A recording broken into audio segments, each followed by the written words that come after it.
reading the numbers in the garage. And then the two are going to go over this with a little bit of paint and just kind of color it in. Said that really finishes the room wallpaper. So here's one mistake that I made. Something here in the bathroom. I really wish I would have taken a before and after of it into white, and that'll also give me an opportunity to fix it. There's an official sign out at the driveway. Welcome to a very special series on Florida Girl Adventures. Okay, the remodel's still going on. Here is where we're at. I have finally got my first coat of paint on the wall, and I am finally starting the paint job. I now have outlined more of the room as I discovered that I am definitely going to be running into that molding line, so I had better be careful. I got that molding also around the windows, so that was a real time-consuming task getting that. And over here into the dark side, so to speak, and I have yet to have finished. I figured where I'm at right now should keep me busy for a little while.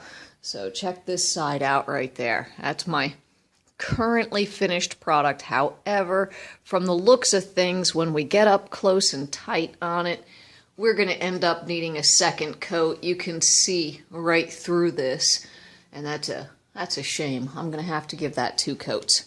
So, oh well, I got plenty of paint and plenty of time, and I am going to get back to work. Okay, so this is the beginning of day number 3. Day number 1, I was able to get everything taped off. I got that little alcove or the foyer painted. And now as we start around the room, this is completed. I left some blue tape up there because there's a little spot I want to go back and hit. Taking you over toward the windows now. We've completed this area.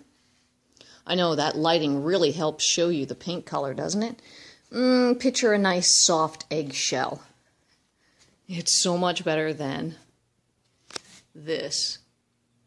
This wasn't bad for the right person, but this was probably the best wallpaper in the entire house with this stuff. It's just some sort of little pretty gray lines, and I am changing it over to this pink color here. Started on the kitchen this morning, so it's a work in progress. This is going to be a pain in the ass. This is going to take forever. All right, I will show you when something else exciting happens.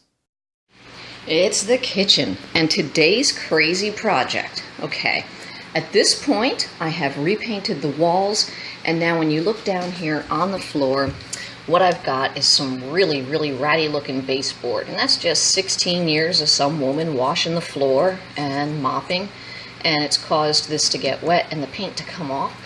So I was thinking I'd work really hard to tape it off, and I said to hell with that. I'll just take this piece off, we'll take it outside, spray paint it white, bring it back in a couple of hours, and tap it back into place.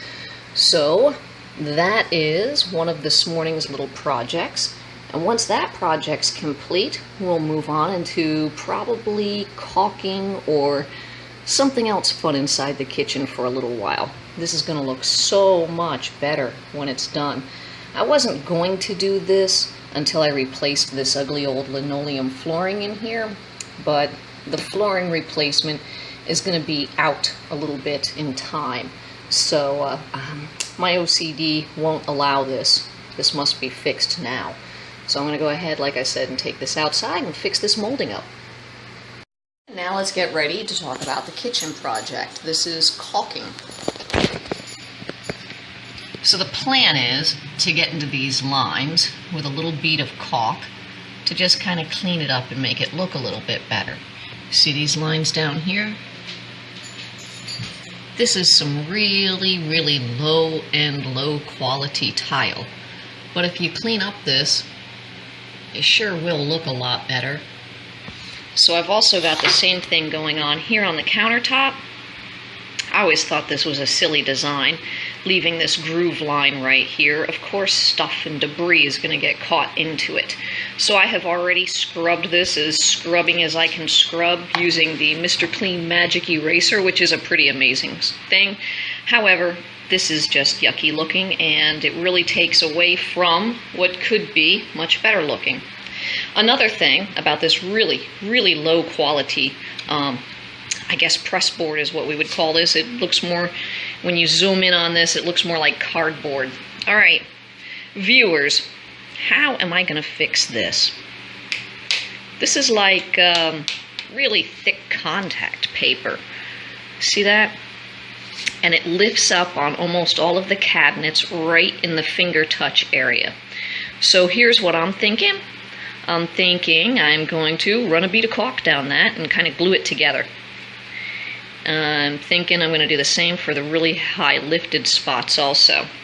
Let me tell you a very valuable lesson I learned. I've got a pretty heavy duty steam cleaner that I use at home, and I use that on tile and my wood cabinets. Whoa, did I make a mistake?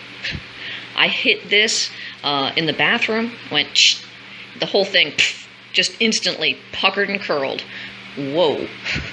So I'm kind of happy that was in an out-of-place location. So today's project, once again, going to be caulking this. Hopefully I'll get you a little bit of that on film so you can watch me play with my caulk.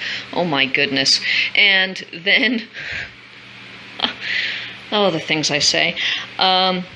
Your advice. What am I going to do with this? This is really ticking me off because, again, in the bathroom I saw where somebody had tried to paint this white, and it doesn't work. Okay, thanks for watching. Dog working very hard helping me out with these little projects.